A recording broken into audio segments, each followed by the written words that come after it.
बेगूसराय जिला के चौराही थाना क्षेत्र के बरहपुरा में पेड़ को लेकर दो पक्षों में विवाद हो गया। पीड़ित रितेश कुमार झा ने कहा कि पिताजी दयानंद झा बगल के पड़ोस के गणेश यादव की मां को 2000 रुपए में पेड़ खरीदा था कि 500 रुपए एडवांस गणेश यादव की मां को दयानंद झा ने दिया था। साल बीतने के बाद दयानंद झा के द्वारा फिर काटने के लिए गया, जहां बारिश शुरू हो गई थी। कई दिन तक बारिश हो जाने के कारण दयानंद झा पेड़ को काट नहीं सका। पानी सूखने के बाद दयानंद झा ने पेड़ को काटने उक्त स्थल गया तो वहां पेड़ काटने से मना कर दिया। इस पर दयानंद झा ने गणेश की मां को कहा, जहां गणेश की मां ने देश को बेचने से मना कर दिया। इतना ही नहीं, दयानंद झा के ऊपर गाली गलौज करने लगा, जहां दयानंद झा के पुत्र रितेश झा ने इसकी सूचना थाना में दिया, जहां थानाध्यक्ष मामले की जाँच में जुट गई है।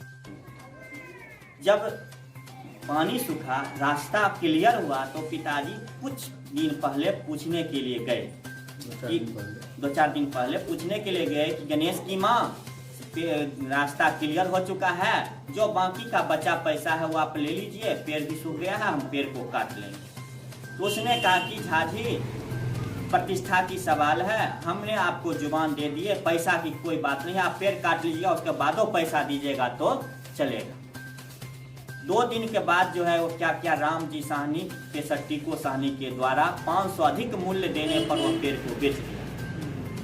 पेड़ बेच दिया, वो उसने पुनः परसों पेड़ को काट भी दिया, घर पर भी लाया। तो हमने पिताजी को कहे पेड़ कट गया, चलिए कोई बात नहीं है, दे दिया, 500 अधिक मूल्य दे दिया। तो उससे पूछा जाए कि भाई बयाना वापस कर दो, नहीं अगर फिर 500 रुपया कोई अधिक दिया तो हमसे भी ले लेना चाहिए, हमको बोलना चाहिए। तो पिताजी गए पूछने के लिए, उनसे पूछिए कि क्या क्या वो बोला। हम कहे क्या कि कन्या पैसा आप ले लिए, बयाना 500 रुपया। एक माने उनका एक गणेश का चचा मर गया था, रामदेव यादव, उसमें आया था वो क्रियाकर्म में। तो हम गए कहे पेड़ काट लेते हैं, तो कहा क्या मेरा आया हुआ है, अभी छोड़ दीजिए, जाने के बाद आप काट लीजिएगा। हमने कहे पैसा रख लीजिए, कहे वो बोली क्या, जो अभी छोड़ दीजिए, पैसा आपके यहाँ से थोड़े भाग जाएगा, काट लीजिएगा तो आप पैसा दे दीजिएगा। कहे ठीक है। तब बारिश के बाद हम गए 2-4 रोज पहले, कहे करिए आप पैसा ले लीजिए। तो तब क्या बोलती है क्या, हम उसका मालिक नहीं है, वह मेरा लड़का मालिक है। हम कहे लड़का मालिक है तो पहले आप हमसे बयाना नहीं लेना चाहिए, उससे पूछ करके हमसे बात आप करते। हमको पता चला जो कोई 3rd पर्सन ले रहा है, हम ये भी कहे करिए जो आप पैसा जितना आप किसी को दे रहे हैं 3rd पर्सन को, उतना पैसा हम ही से ले लीजिए, हमको दे दीजिए। उसी पर वह गाली, हमारे यहाँ आप क्यों आए, जिस मैंने गाली गलौज करने लगा, हम वहाँ से चल गए। उसके बाद जो है तो दीपक यादव के द्वारा गणेश यादव दिल्ली में रहता है, वहाँ पत्ता गिलास का दुकान किया हुआ है और अन्य भी चीज उसमें रखता है। उनको नंबर दिया गया दीपक यादव पेशर बालकृष्ण यादव के द्वारा, और वह नंबर हम पर आया फोन, जो मेरा नंबर है 7280997800। अब फोन में जो अंकित नंबर था वह उधर से जो आया है, उस नंबर है 9810371065। समय 8:48 भी जवाब उसने कुछ नहीं बोला, एक गाली गलौज से बात करता है। और जो कि हम वीडियो ऑडियो रिकॉर्डिंग आप पर भी दे दिए हैं, बड़ा बाबू को दे दिए हैं, हेमकांत मीडिया वाले को भी दे चुके हैं, और हम जो है राजेंद्र जी उप मुखिया जी को भी वहां सुना दिए हैं 11 नंबर वार्ड में। या धमकी दिया, धमकी यहाँ तक दिया कि 4 दिन के अंदर में इसका फैसला करो, और हमको उल्टा दबाव दिया कि 4 दिन के अंदर मगर फैसला नहीं करता है तो तुम समझ जाना कि कितना महंगा पड़ेगा, तुमको सब बाबागिरी निकाल देंगे।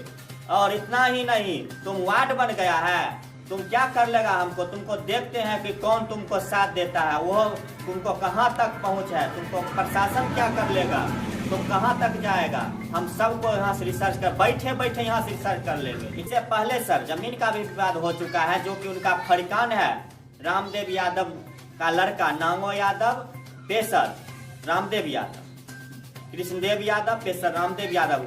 कुछ दिन पहले 2021 ईस्वी में जमीन की मेटर से नापी जोखी किए, जिस क्रम में मेरा जमीन वहां पर अभी उपस्थित वर्तमान में 10 धुर जमीन बचा हुआ है, और उस जमीन पर हमने कहे कि सर आपको अगर लेना है तो मूल्य देकर ले लीजिए, नहीं तो मेरा जमीन छोड़ दीजिए। उन्होंने कहा कि चप्पल से मारेंगे तुम यहाँ से चले जाओ और जमीन तुमको देंगे। तुमको कौन कहता है तुम्हारा जमीन है? हम कोई जमीन तुम्हारा यहाँ पर नहीं बचा है। तो हमने थाना को जनता दरबार में भी आवेदन दिया, जो वहाँ भी कुछ सुनवाई नहीं हुआ। उसके बाद हमने 44 दर्ज किया मंझौल जाकर। मंझौल से भी अभी तक बड़ा बाबू कोई रिपोर्ट नहीं उसको किए। और उसके दौरान वह क्या किया, इलेक्शन में जब हम चुनाव लड़े, चुनाव में कर में खड़ा हुए थे, उस समय रात में वो क्या किया, चोरी से बाथरूम को तैयार कर लिया। और जो कि हम उस समय कुछ नहीं कर पाए, चुनाव हमको लड़ना था, इसी वजह से वोट भी उस समय कोरोना काल की स्थिति में बंद रहता था, इसकी वजह से हम कुछ वहाँ पर नहीं कर पाए। हमारे साथ कोई खड़ा नहीं हुआ और इसी क्रम में वो मौका का फायदा उठाए और जमीन भी मेरा अभी तक कैप्चर कर रखा है।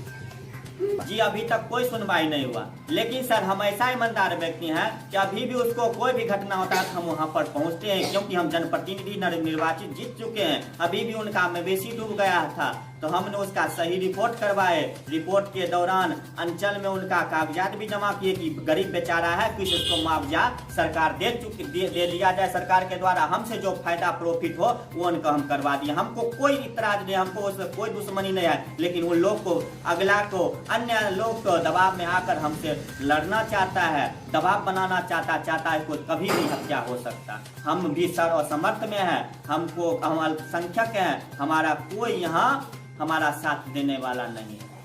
हमारे मांगे ऐसा उचित न्याय किया जाए, हमारे साथ प्रशासन खड़ा हो, हमारे साथ जो है तो आपके ब्लॉक के कोऑर्डिनेटर जो हैं वो हमारा साथ दें, इसका उचित न्याय करें। और क्या करें, हम उचित मांग के लिए हम आपके समर्थन में खड़ा हैं।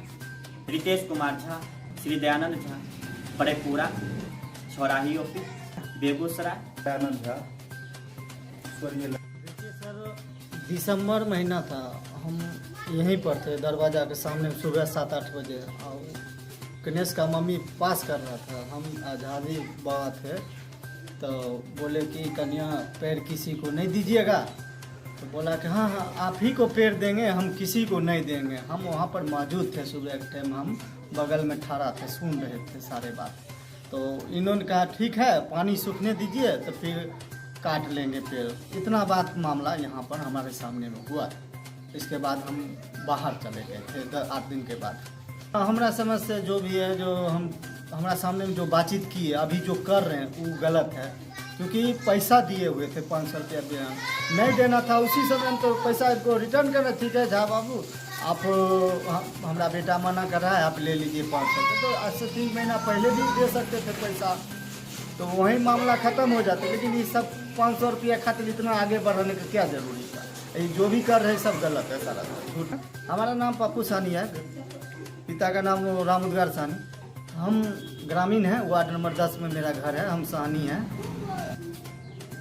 पुराना 5 साल पहले भी झंझट है, वो पर्चा वाला ज़मीन है, ये भी मेरे पास थोड़ा मोड़ा जानकारी है। हम तो बगलेक हैं तो क्यों नहीं जाने, अभी विवाद है इनके साथ में।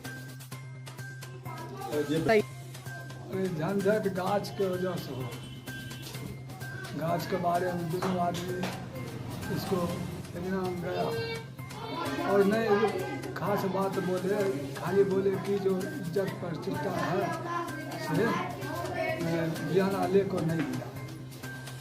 सिकंदर मिलन जाने बड़े छौराही 500 रुपया वो गाछ बेच कर बयाना हम दे दिए थे उसको, गाछ जामुन का गाछ। और 500 रुपया उसको जब दे दिए तो साल भर हो गए पैसा देना।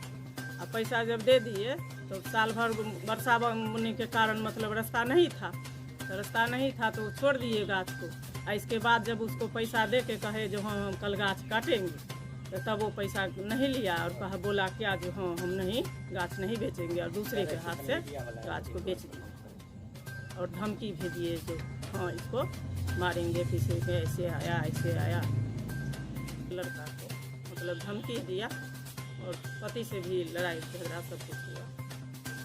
ले रहा है मुझसे झगड़ा हरदम हर वक्त कर रहा है। वो सब 2-4 आदमी है ऐसा जो कर रहा है, कब क्या कर देगा उसका कोई नहीं